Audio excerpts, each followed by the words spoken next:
This quilt will be my first one to use a border set on. I've tried to find instruction and I can't. So I'm just going to jump in and see what I can figure out. I know right off that I want to give myself 1/2 inch here, 1/4 inch for the seam for when the binding is sewed on, and then another 1/4 inch so that the border in the corner isn't sewing right up against that. So I have marked 1/2 inch around each edge, and then here I've marked 1/4 inch because just like the up above, I don't want my border to sew right up against that seam. I want to give myself a little bit of room. So now that I have marked that, when I measure, I get 2 3/8 right there. So with that measurement, 2 3/8, I have doubled it. And when I doubled it, I get 4 3/4. So I have marked 4 3/4 here, and I've marked 4 3/4 here. So I took this square ruler and fit it right between my two markings that I just made. And now I've made another marking so I can tell where that corner is because I'm going to use a 4-point stretch once I get started. I've been in demo mode playing around, and I've figured out that's what I want to do. So for the corner, I'm going to go ahead and select and sew and border sets. And I want to use the hearts in the corner. So we'll open that.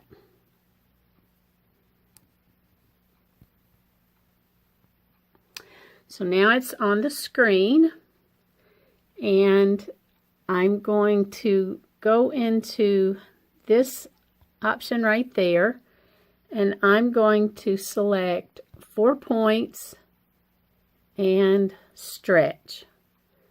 And I'm going to say OK. So now that's in the center of my screen, but I need to show the computer where I need it to be on my quilt. So the first one I'm going to do is this top left corner. So I'm moving my machine where the needle is on that top corner.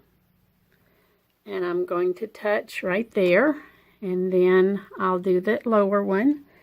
So I'm moving down to where I made that 4 3/4 mark. So I'll touch right there. And now I'll move to the top right, which is right there. And I'll touch there.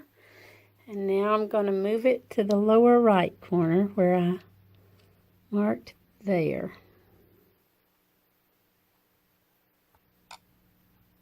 So now it has been placed where I need to sew it, and I certainly want to check it. So I'm going to choose trace. I know that it's going to start where the green is, so I'll just go ahead and get it near the area there. And I'm going to say trace.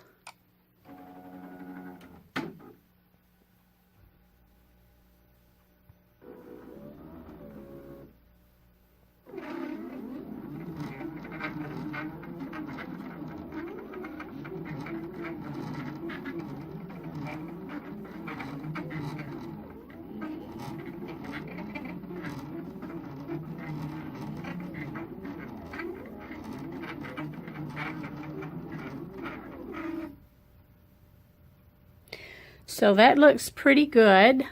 I'm going to go ahead and stitch it, and then I'll come back. I've now stitched the hearts in the corner, so I think that looks pretty good. So now we need to do the other corner, And just like I marked in the top left corner, I've put those same marks in the top right. And now I need to flip my design. So I'm going to go into this little block that has the blue arrows pointing. I'm going to touch that.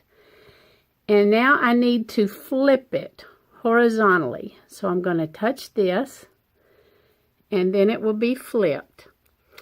And while I'm here, I want to show you something else. When I get down to the bottom, I can flip it vertically and then flip it horizontally. I guess I should have been further back. So when it's flipped vertically, then you can flip it back and forth. So that's what I'm gonna do when I get to the bottom. Now I need to flip myself back. So now this is ready to go in the upper right corner. So I'm gonna say, okay. It's telling me the current placement method will not preserve the sizing. If you wish to continue, click yes. So we're going to say yes. And now I need to come over, and just like I did in the upper right, I need to move my machine and do the same thing. So I'm in the upper right corner, and I will touch there. And then I marked 4 3/4. So I'll touch there. And I'll come down to here and touch there. And right there. And I will touch there. So now it's been placed in the upper right corner, and I can trace just like I did before and make sure. So that's what I'm going to do, is trace it and make absolutely sure and stitch it, and then I'll be back. Okay, the hearts have now been stitched in the upper right corner. So now it's time to connect the border from the top left to the top right. So we're going to go into pantograph here, and the first thing we'll do is just set that area. So I'm going to use the ruler to do that, and I'm going to make it a block, and I'm going to use that same little line I had used earlier to mark that top left. And then for the bottom right corner, I made a mark directly below, and so I'm going to go to it, and then that will be that. So now I have the area defined on my screen, and I will say apply measurement. I have the grid lines on, and that's done by options. You have the show grid there, so make sure it's checked, and you'll be able to see those grid lines. And the reason they're important is each square is 1 inch, and I can look at these hearts that are already stitched out, and I can see that they are 2 inches across there. And then if I want to measure just how far they're stitching, then I can see it's also 2 inches. So that tells me I have 2 inches there and then 2 inches down. So I want to make sure when I fit the hearts up here that they're going to fit in the 2 inches. All right, so I need to select the pattern. We'll do that. And I'm going to select the heart border, so right there. And I'll say open. And here's what I'm watching. As I increase the number of patterns, I'm watching for when that heart takes up two blocks there. So when that full heart only needs 2 blocks, that's when I'll know I have enough. So I'm at 3, 4, 5, 6, 7, 8, 9, 10. I'm getting close. 11. So 11, if I look at this heart right here, I can see that across that heart is pretty much 2 inches, since each grid is 1 inch. But I need it to be a little less in its height, because right now it's on over 2 inches. So I'm going to change my step size to be tiny, and I'm going to use the size button and the icon that makes it smaller. And now I'm watching for when does the heart fit between the 2 lines. So that looks pretty close. So I'm going to say quilt.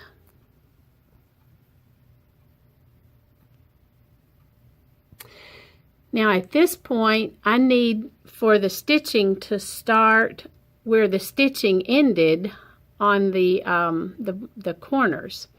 So I'm going to go into here and say 2 points and stretch. So 2 points and stretch.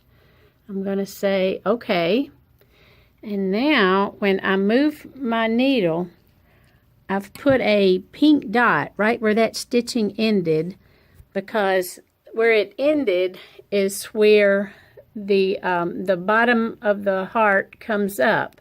So this green needs to be right there at that bottom point of the heart there. So I need to be really accurate when I move my needle. So I'm going to make sure that it is where I can see the stitching and it's right on top of that pink dot, and I can't really hold this so you can see it, but I'm being very, very accurate about where I'm setting my needle. So got that one selected, and since it's 2 point, I need to go to the far end, and again I've made a pink dot that shows exactly where my stitching ended.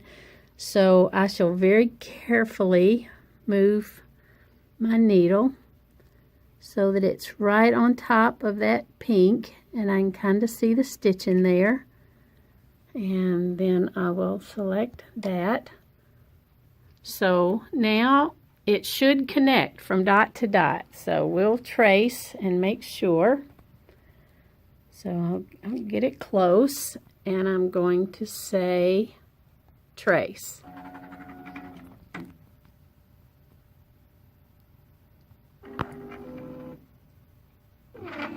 So that's really close. Make sure we've got it hitting good at the top. So that looks good. So I'm going to say stop. And now I want it to trace from the end. I want to make sure that that it's going to end where I need it to. So I'm going to say trace from end. So now the machine is going to move all the way down to the end here. And then that's where my little pink dot is. And then it's going to start tracing back. So that looks good. So I'm going to stop it, and I'm going to stitch it, and then I'll come back. I've now finished stitching the hearts across the top. I was so excited when I first started doing this that I wasn't careful to make sure that this lower portion touched that pink line, but that's okay because I kept it consistent all the way across, and This is my first time to do this, so I'm going to be kind and forgiving to myself. That's where I had stopped and started, so very pleased with how that looks. Going across. That's where I ended, so I think that's close enough, so I'm good with that. I will now quilt the blocks, and then when I get to the bottom, I will do the corners, rotating them like I had shown earlier. Then I will do the bottom border. Then I will take the quilt off of the frame and reload it so that it's now loaded lengthwise. And I will do the border just like I did right there to connect where I had first started that corner, and then I'll do the 2-point stretch to connect it down here, where at that point that will be stitched, that corner, so I'll connect those two, and then I'll rotate the quilt down to what will at that point, this will be the bottom, and then I will be through. No idea how correct I've done this. Like I said, this is my very first time to use the border sets. I may look back on this and cringe in months to come, but I'm just trying to figure out how to do it. So hope you've enjoyed this and maybe find some of it helpful.